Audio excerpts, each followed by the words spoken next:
Are you a teacher? Are you someone who is looking to migrate to Australia to work or study? Are you someone who is really keen to teach in Australia and wants to know what's the salary range? What are the visa options? How can you migrate to Australia? Then watch this video till the end, because this one is for you.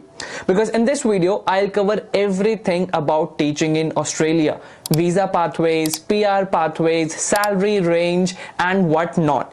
But don't worry, even if you've got any question, feel free to comment down below. You can send me an email on info@yourmigrationpartner.com. and if you are not from teaching background but looking for some particular occupation, then comment down your occupation. I'll make a separate video. But this time, without wasting much time, let's jump on the details. Hello everyone, this is Daksh Sharma, Qualified Education Agent Counselor from Your Migration Partner. First thing first, does Australia really need teachers? Simple answer is yes. There is a huge shortage for teachers in Australia. But don't just rely on my words. I'll show you the proof. You can see this is the official Jobs and Skills Australia website from Australia government, and Jobs and Skills Australia is the authority which look after the insights of labor market. So that's why we'll use their website and see what are the conditions of teachers. As you can see in this table, it shows you the occupations, all the occupation listed. It's overall Australia condition. It's listed all the states: New South Wales, Victoria, Queensland, South Australia, Western Australia, Tasmania, Northern Territory and Australian Capital Territory. Now if we look about teachers specifically, you can see teacher is a broad term obviously, and then it comes with different subcategory: early childhood teacher, middle school teacher, primary school teachers, private tutors, secondary school teachers and whatnot. If you see overall, then you can see early childhood pre-primary school teachers. It says SSS in all these states, which means there's a shortage in New South Wales, in Victoria, in Queensland. That's why overall in Australia there's a shortage of early childhood primary school teachers. Similarly, if we talk about middle school teachers, then there is a whole shortage, and then primary school teachers, there is a whole shortage. But these are just the private tutors, private tuitions. There's no shortage overall. But as you can see, there is an overall shortage for teachers in Australia. As you can see, this is the official data by Jobs and Skills Australia. So one thing is clear, that yes, there is a shortage of teachers in Australia, as I've given you the proof. Now let's quickly see what are the salary range and what are the insights about the teacher's occupation. We are still on Jobs and Skill Australia because they cover specific occupation as well. In this video we are covering about teachers. So let's see, again there are different category of teachers. If we are talking about early childhood teachers, then you can see the medium weekly salary is 1,660, and again for other teachers, primary school teachers, which median salary is $2,000 weekly. Like for example, for a month it's $8,000, which means for a week, it's, if you convert in INR, Indian rupees, then it's somewhere around more than 1 lakh rupees per week, which is a good money, a lot of money.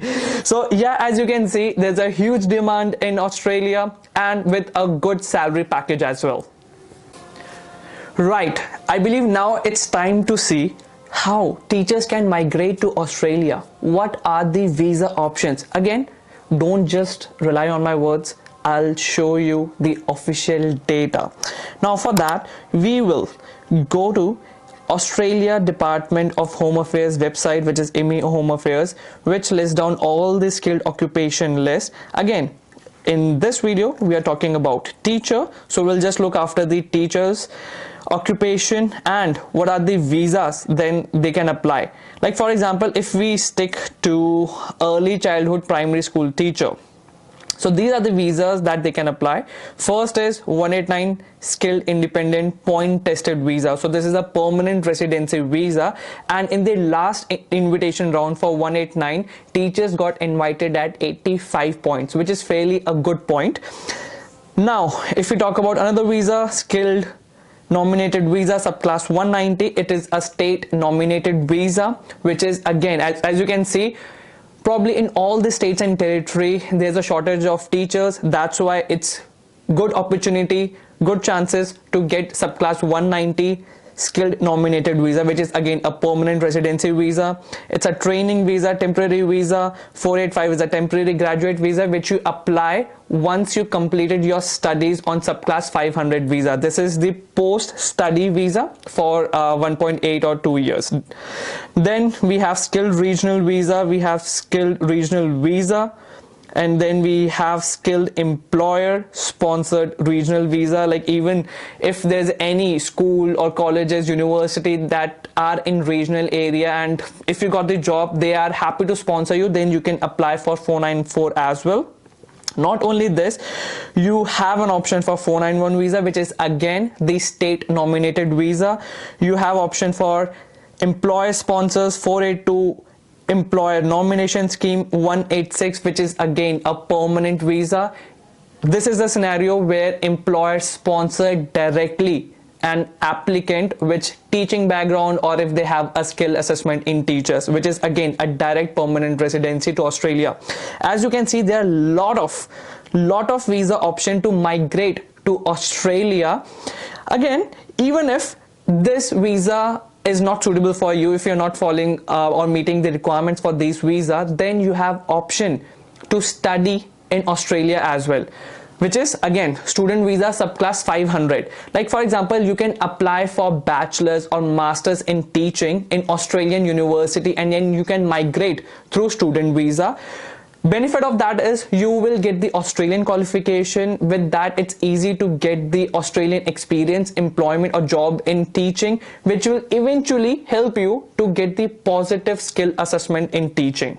See, there is a reason why I'm talking about positive skill assessment, because skill assessment is the very important part of permanent residency, which means is when you are ready to lodge your skilled nominated visa, independent visa, employer sponsorship, then you really need to have a positive skill assessment.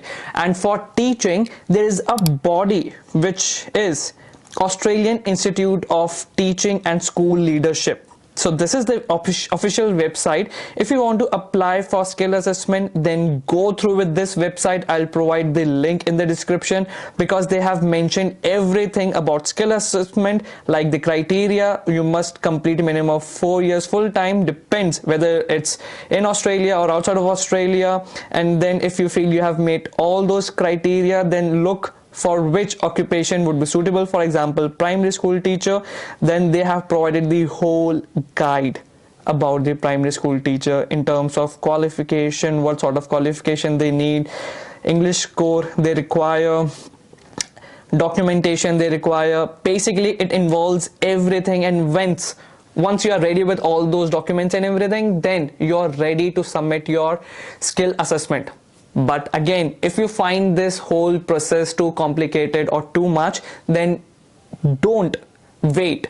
Just send an email on info@yourmigrationpartner.com, because there we have migration agents who can help you with your application. Now this was all about teachers, but again, as I said, if you feel that you want to know about any other particular occupation, about what are the visa options, whether it's good to move to migrate to Australia with that occupation, what are the permanent residency pathways, salaries, and all, then feel free to comment down below, send me an email. I'm there to help. And again, at the end, thank you so much for watching this video. I'll see you guys next time. See ya.